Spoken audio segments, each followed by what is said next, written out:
तो किसी भी व्यक्ति को जिसको कि हम कोर्ट में ट्रायल कर रहे हैं, उसको उसी कानून के अनुरूप ही सजा दी जाए। नया कानून है, नए सिरे से लागू किया जा रहा है।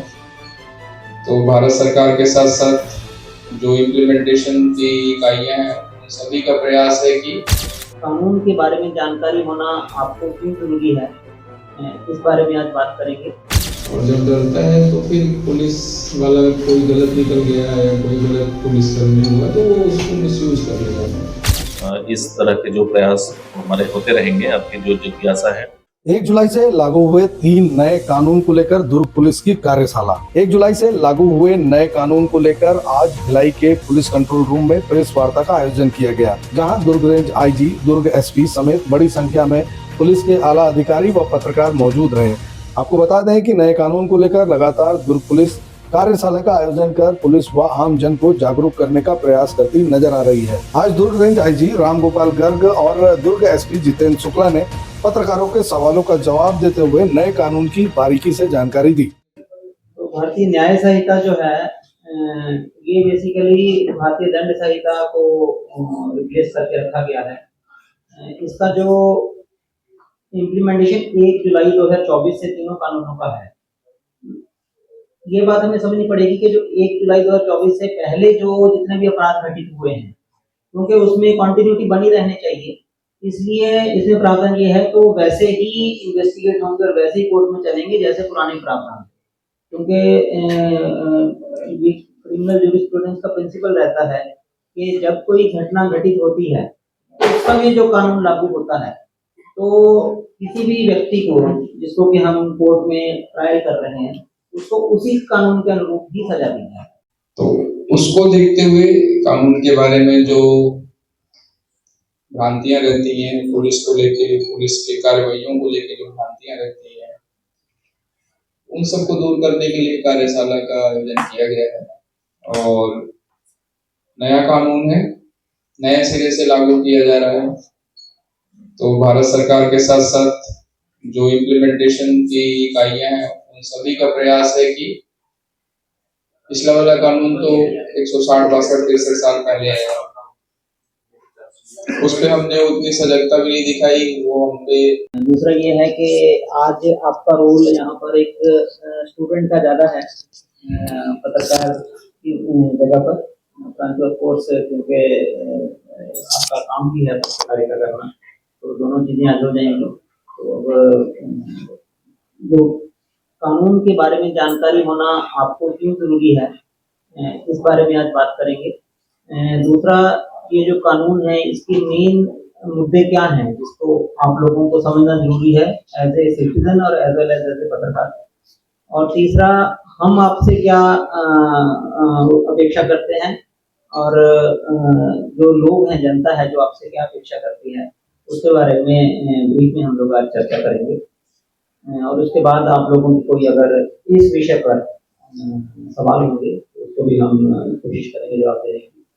पहली बात मैं ये कहना चाहूँगा कि कानून नए हैं तो हमारे लिए भी उतने ही नए हैं जितने कि आप लोगों के लिए हैं, परंतु क्योंकि हम इस फील्ड में काम करते हैं तो पिछले 3-4 महीने से हम लोग इसको लगातार अध्ययन कर रहे हैं, ट्रेनिंग कर रहे हैं।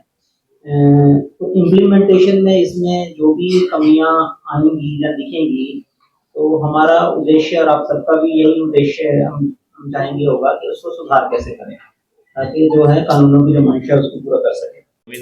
भारतीय कानून के परिप्रेक्ष्य में जो कार्यशाला आयोजित की गई थी उसमें भाग लिया और बहुत अच्छे आपके क्वेरीज रहे। आप लोगों ने अपनी जिज्ञासा जाहिर की और आने वाले समय में भी इस तरह के जो प्रयास हमारे होते रहेंगे। आपकी जो जिज्ञासा है कानून को लेकर के, उसको हम बताते रहेंगे।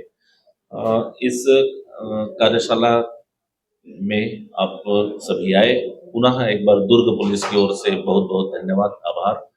इसके बाद स्वल्पाहार के लिए आप लोग सदा आमंत्रित हैं।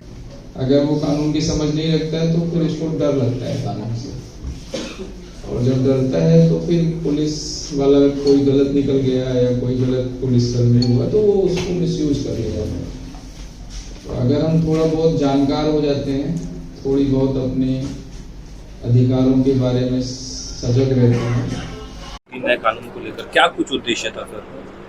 1 जुलाई 2024 से पूरे भारत में नवीनतम कानून लागू हुए हैं जो पुलिस प्रक्रिया या न्याय प्रक्रिया से रिलेटेड है। 3 नए कानून भारतीय न्याय संहिता, भारतीय नागरिक सुरक्षा संहिता और भारतीय साक्ष्य अधिनियम को प्रवर्तन में लाया गया है और उसी के तहत जो अभी तक चीज़ें हम दूसरे पब्लिक के लिए या अलग अलग समूहों के लिए कार्यशालाएं आयोजित कर रहे थे, तो उसी तारतम्य में आज हमने ये कार्यशाला यहाँ पे पुलिस कंट्रोल रूम में मीडिया समूह के लिए रखा हुआ था। मीडिया के जितने भी हमारे लोग हैं उनको नवीन कानूनों के संदर्भ में थोड़ा जागरूक करने के लिए, थोड़ा सा उनका नॉलेज बढ़ाने के लिए और कानून में क्या क्या प्रावधान है, कैसे प्रावधानों के तहत अच्छे से पब्लिक को फ़ायदा पहुंचाया जा सकता है, कैसे पुलिस की कार्रवाइयों को और पारदर्शी बनाने का प्रयास किया जाता है, कैसे न्याय प्रणाली को और तीव्र, पारदर्शी और सरल बनाया गया है, इन सब के संदर्भ में जानकारी दी गई है। और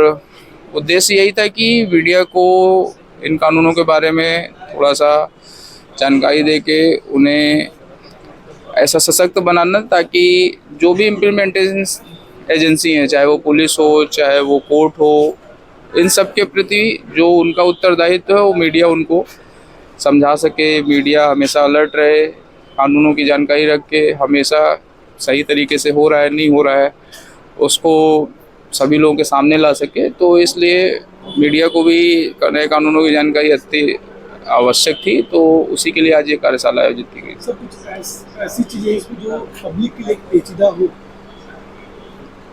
पिछले कानूनों से तो बहुत सरल है, ऐसा कुछ भी पेचीदगी नहीं है।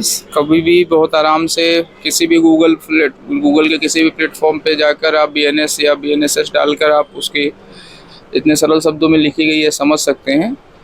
जो भी थोड़ी बहुत कॉम्प्लिकेशंस है वो प्रक्रियाओं के तहत पुलिस के ऊपर डाली गई हैं, जिसमें थोड़ा इंफ्रास्ट्रक्चर और थोड़ा काम करने की आवश्यकता है। तो अगले साल भर में कानूनों के लागू होने के पश्चात वो सब भी पूरा हो जाएगा और कानून बहुत सरल है, बेहद सरल ढंग से उनका इम्प्लीमेंटेशन भी होना है। तो ऐसा कुछ नहीं है कि किसी के समझ से बाहर। अब डिजिटल एविडेंस काफी मायने रहेंगे। हाँ, डिजिटल एविडेंस भी मैटर करते हैं और उनका कोर्ट में उनको प्रूव करने की प्रक्रिया को भी सरल बनाया गया है ताकि बहुत आसान ढंग से मतलब उन साक्ष्यों के आधार पर भी सज़ा आसानी से कराई जा सके।